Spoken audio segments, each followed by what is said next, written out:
ನಮಸ್ತೆ. ಬುಧವಾರದ mini blog. ಹಾಸ್ಪಿಟ್ಲಿಂದ ಬೆಳಗ್ಗೆನೇ ಬಂದು ಫ್ರೆಶ್ ಅಪ್ ಆಗಿ ನಾನು ನನ್ನ ಮಗಳಿಬ್ಬರು ಟೀ ಮಾಡ್ಕೊಂಡು ಕುಡಿದ್ವಿ. ಅಮ್ಮಂಗೆ ಸ್ವಲ್ಪ ಗಂಜಿ ಮಾಡ್ಕೊಡೋಣ ಸ್ಪೆಷಲಾಗಿ ಅಂತೇಳಿ ಬೀನೀಸ್ನ ಕಟ್ ಮಾಡಿ ಸ್ವಲ್ಪ ಕುಕ್ಕರ್ಗೆ ಒಗ್ಗರಣೆ ಮಾಡಿದೆ.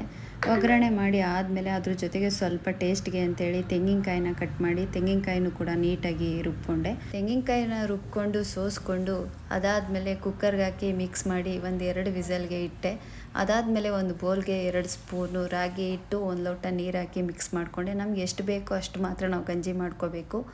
ಅದಾದಮೇಲೆ ಕುಕ್ಕರ್ 2 ವಿಸಲ್ ಬಂತು. ಅದನ್ನು ತೆಗೆದು ಅದ್ರ ಜೊತೆಗೆ ನಾನು ರಾಗಿನ ಮತ್ತು ನೀರನ್ನ ಮಿಕ್ಸ್ ಮಾಡಿರೋದನ್ನ ಚೆನ್ನಾಗಿ ಹಾಕಿ ಕುದಿಸ್ದೆ. ಒಂದು ಸ್ವಲ್ಪ ಕುದಿ ಇಡಬೇಕು. ಒಂದು 10-15 ನಿಮಿಷ ಕುದ್ರೆ ತುಂಬ ಚೆನ್ನಾಗಿರುತ್ತೆ. ಡಿಫ್ರೆಂಟಾಗಿ ಮಾಡೋಣ ಅಂತೇಳಿ ಇವತ್ತು ನಾನು ರಾಗಿ ಗಂಜಿನ ಮಾಡಿದೆ. ತುಂಬ ಟೇಸ್ಟಿಯಾಗಿತ್ತು. ಗಿಡಗಳೆಲ್ಲ ಒಣಗ್ತಿತ್ತು ಅಂತೇಳಿ ಗಿಡಗಳಿಗೆಲ್ಲ ನೀರು ಹಾಕಿ ಬಾಗಿಲೆಲ್ಲ ತೊಳೆದೆ. ಅದಾದಮೇಲೆ ಬಟ್ಟೆಗಳನ್ನೆಲ್ಲ ಮಡಚಿಟ್ಟೆ. ರಾಗುಗೂ ಸ್ವಲ್ಪ ಊಟ ಎಲ್ಲ ತಿನ್ನಿಸ್ದೆ. ರಾಗುನ ಬಿಟ್ಟು ಸೀದಾ ಹಾಸ್ಪಿಟ್ಲಿಗೆ ಬಂದು